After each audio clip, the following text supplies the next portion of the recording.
There's my motel and the convenience store. Had dinner and breakfast.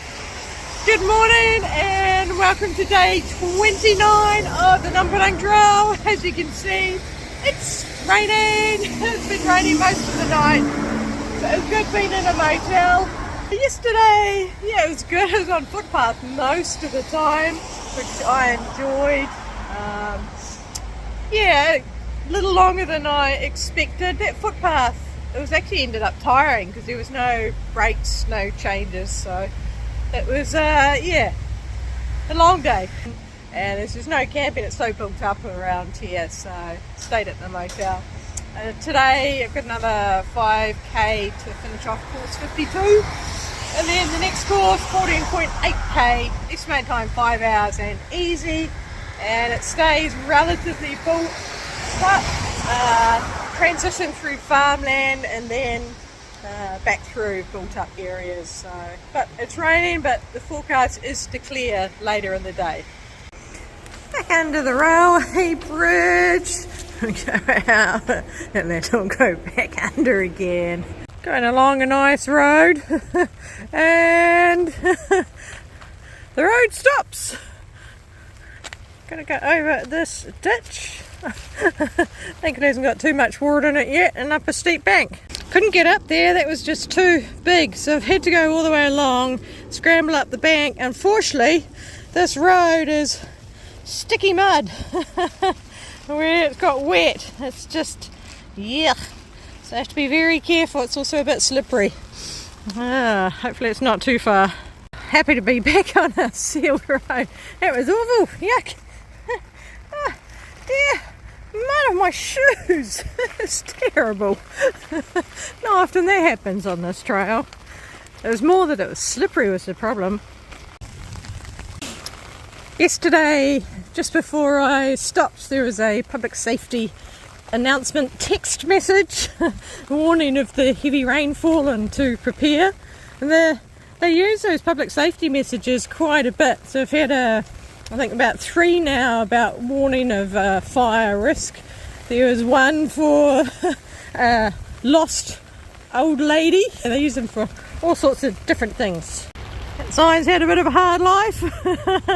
Alright, so 2k to go. Back under the road. Quite nice having the occasional breaks from the rain and these underpasses. Right. And back out. Oyster processing factory. Today I'm quite happy staying on concrete. At least it's not muddy and slippery. Well, the oyster shells coming off. Right. Narrow dirt road, which normally I'd be really happy about. Just not on a rainy day. Oh well, have to take it slow over these muddy, slippery bits. Last thing I want to do is fall over and land in one of these mud puddles. It's actually not as bad as I was expecting. There's a few deeper parts, but it's actually relatively firm underneath. There's factories around here.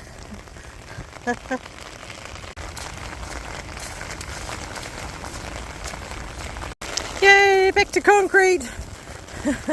It's not that it'll keep my feet any drier because there's still puddles on the concrete, it's just the mud I don't like. Yuck. However, my feet have dried off from that earlier mud, or rather my feet have washed off from the earlier mud. Right, about to go through another town. This is actually quite a big town. Hardware stores are open, cafes aren't. It's interesting. Water from the roofs just comes onto the street, drains into the street. There's a convenience store here as well. Alright, here is the end of course 52. That's where my motel was there. Alright. So next is course 51. There's 14.5 kilometres, estimated time of 5 hours and grade of easy. Leaving the town now and the rain got really heavy for a minute. It's still heavier than it was, but it's eased off. I'm so glad for my umbrella. Up the main road, and then we're going around the side of this hill. I saw the road going up and went, oh, but no, we go around it. Thought we were going to skirt around this village, but we went through it. This is the fancy footpath. It's like we're going around by all the factories and the wharf. That was a little village I've just come through. Right, get to go off the main road. Got our own little path beside the river. That river's looking pretty brown. Off the footpath, but still a nice quiet road beside the river. Rains slightly less than it was.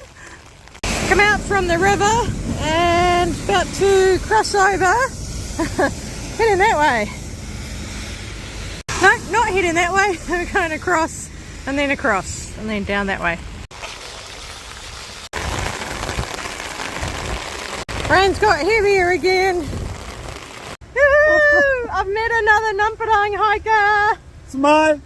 성훈. So this is Song He has come from Busan and he's doing the whole thing like me, but he doesn't have an umbrella. He's looking a bit more wet than I am. Got a poncho, so he's keeping his pack dry, but the joys of umbrella, much more comfortable. So he is doing the entire thing in one go, and he's got his tent, so he's like me, he's tent most of the time, and occasionally motel. Oh, neat. Nice to meet another guy on a miserable day.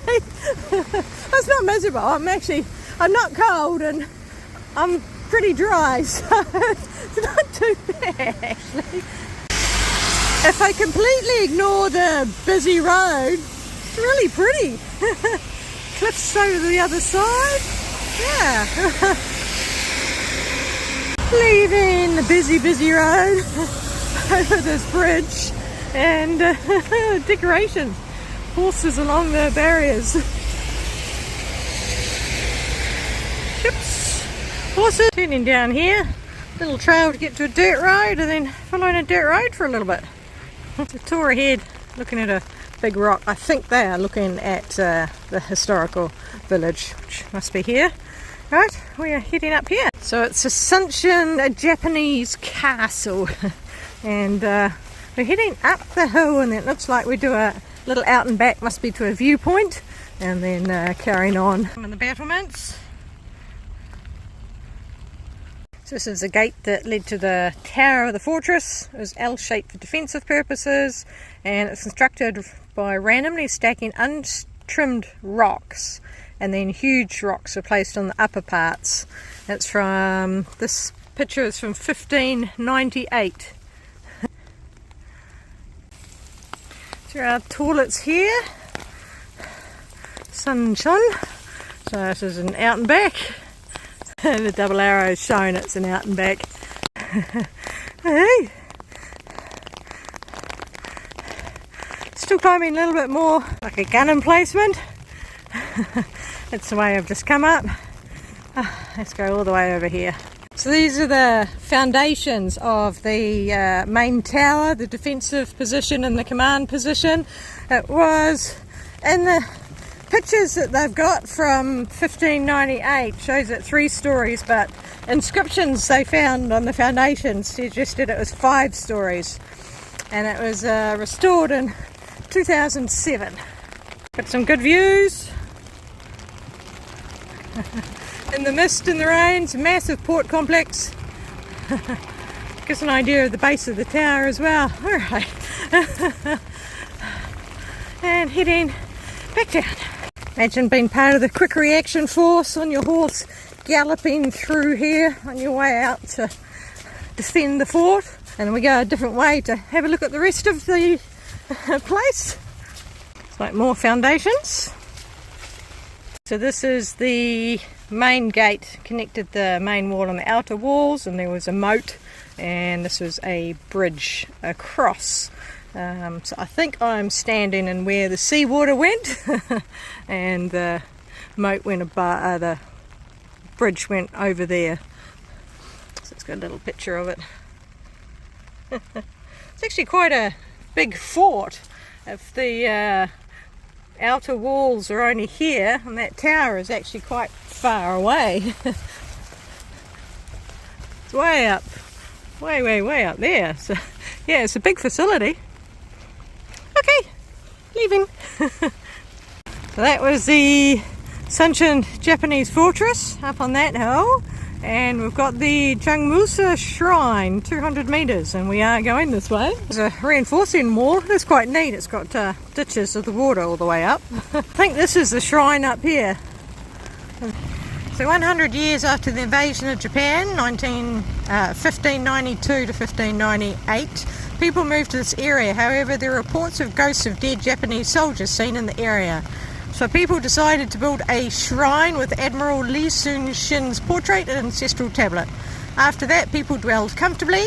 Building was burned down in the fall in 1943 during the Japanese invasion.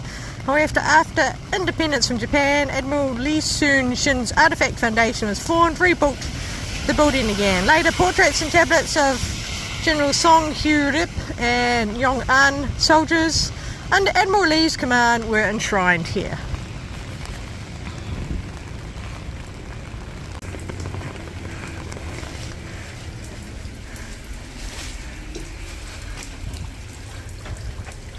Gonna poke my head through the next door.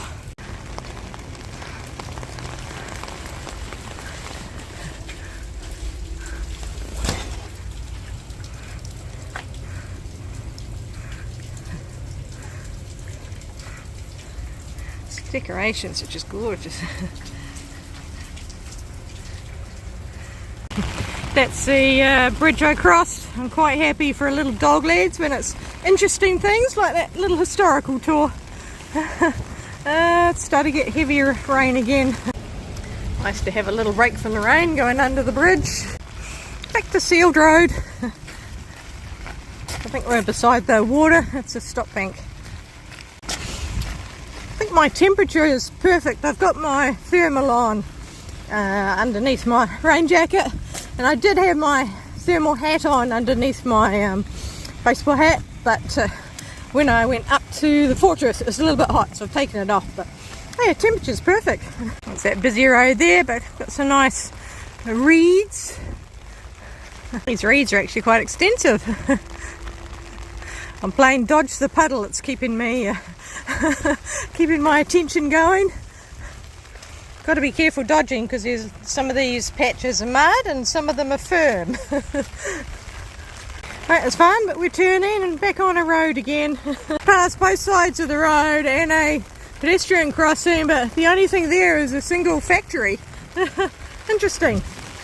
I wasn't on the footlight path for long, just enough to come here across, and now heading across there, and then a big long straight. Go around the hill, long straight, round the hill. The bridge in the distance there. So I'm not crossing over the bridge, I'm heading up that way for a bit and then I'll come back, but on the other side of these hills that you can see. And another underpass. Love how the farmers store things in these underpasses. Convenient storage shed. Great murals here. Oh, that. Ah. This is random. I love Sepang. Nothing much else here. We're in the middle of nowhere. Just come through a little weeny village. Alright. Marking turning. Looks like we are on another mud track. Thankfully the raised bit is generally above the water. Cow statues. Quite good. Alright, off the dirt road, going through a little village. Just a turn. You notice the arrows have got weight around them now. Let's make them stand out a bit better. Alright. Full on storage.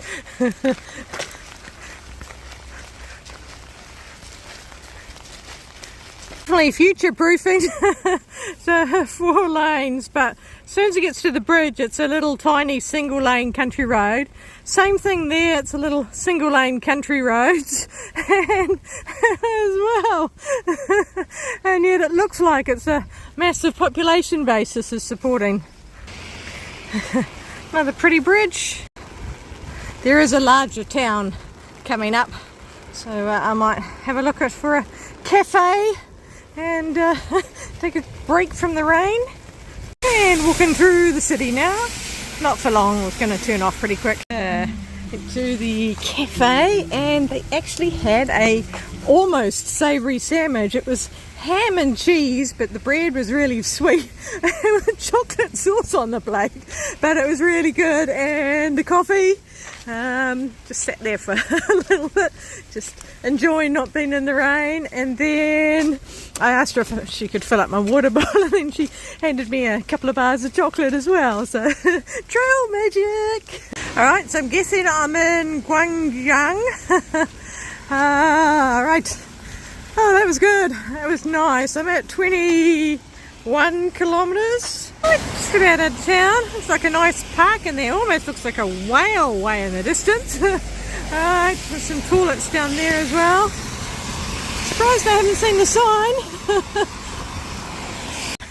I was 5 metres away. Alright, there is the end of the course. 50? I'm not on 50.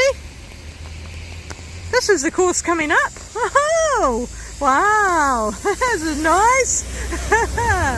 Yeah, right. So I'm here and it'll be on roads for a bit, and then it looks like this section might be trail. So potentially I have got trail, 17.6, and rating is medium. Yeah, so I'm at 22 now, and so I definitely need to camp before this point, because that won't have camping, but I should be able to find a nice campsite somewhere in here. Right. Hopefully the rain will stop. It's meant to start easing from lunchtime, so it's not really showing any signs of easing. I thought it was for a while, and then it just started raining again. Oh well. I'm still warm, which is nice, and I've got my hat in my pocket if I start to get cold. Alright. It's interesting, these pink and red bushes seem to be the only thing used for decorations everywhere. I'm not sure if it's because it's just this time of year and they're the only things that grow, but it's always pink and red. Whole lot of information being displayed. That's the city I was in, but looking, and I'm not sure if you can see it with the mist, but a whole lot of big apartment blocks, and it looks like they're doing more construction over there. More massive apartment blocks, more massive apartment blocks. Quite a high population around here. Looks like a little teeny golf course, not mini golf because that's a different thing. Not proper golf, so medium golf course. That's cute. Hey, we actually got markers. 16k to the start point. And which way am I looking? That way. I've got a little green man. Oh no, I'm going to be at the end of the light cycle. The lights do a countdown, so when I got to it at 16 seconds, I ran across. Got to a couple of seconds spare. Alright. Be nice to get away from the built up area, away from the sound of cars. It's nice. I've been on winding through a little village and then industrial area, but basically keeping off the main road for now. This wind is sort of, this rain, it's eased off a little bit, but it's misty and it seems to be blowing up under the umbrella, which is a bit weird.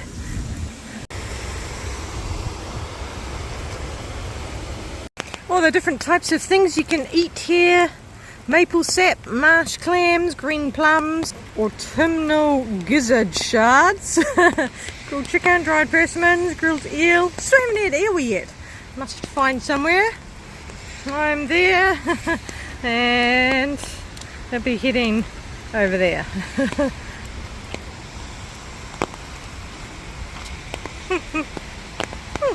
Right, where am I going? I'm assuming that way.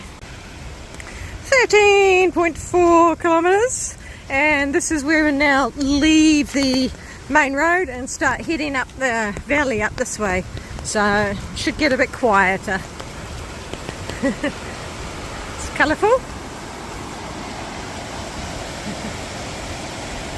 Yeah, it's pretty, growing the flowers. It's starting to warm up now. It's still raining, but Definitely starting to warm up. Funny little sections of boardwalk.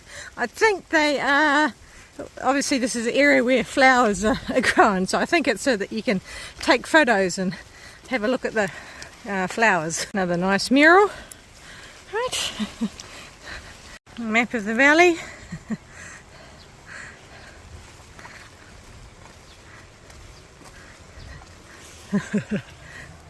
Right. Oh, it's getting hot now. Got the sleeves up. Everything's open that I can open without actually taking my raincoat off. Woo, warm. There's a weird statue up there. Looks like a motorhome park in here. It's a little dam. Okay, just been curious. So that's what I saw back in its better days before it started to look so tired.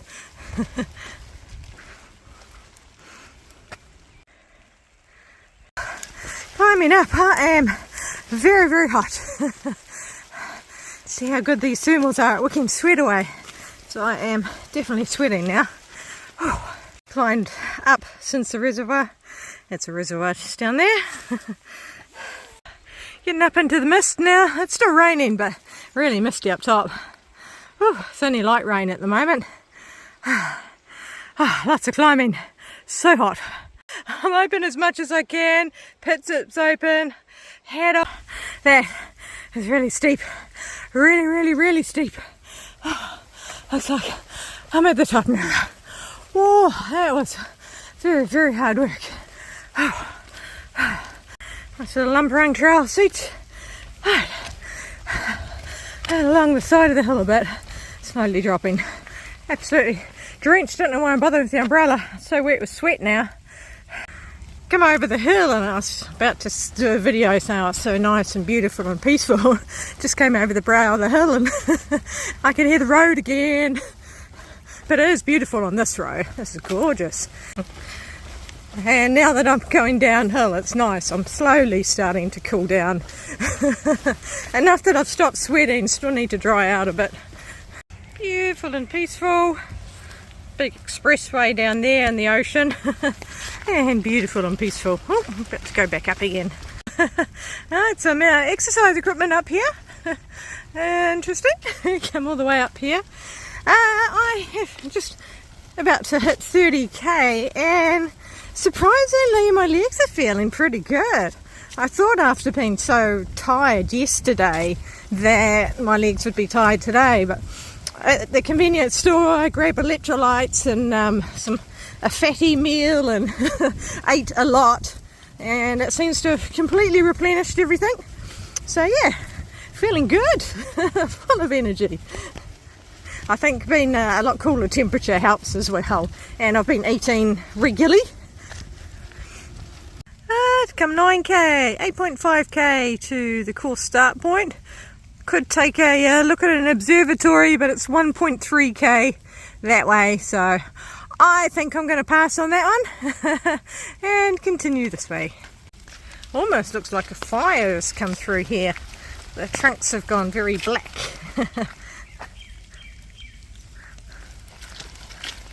Beautiful looking into the forest. One advantage of being on the concrete road is I can just stare out at the trees without having to worry about my feet.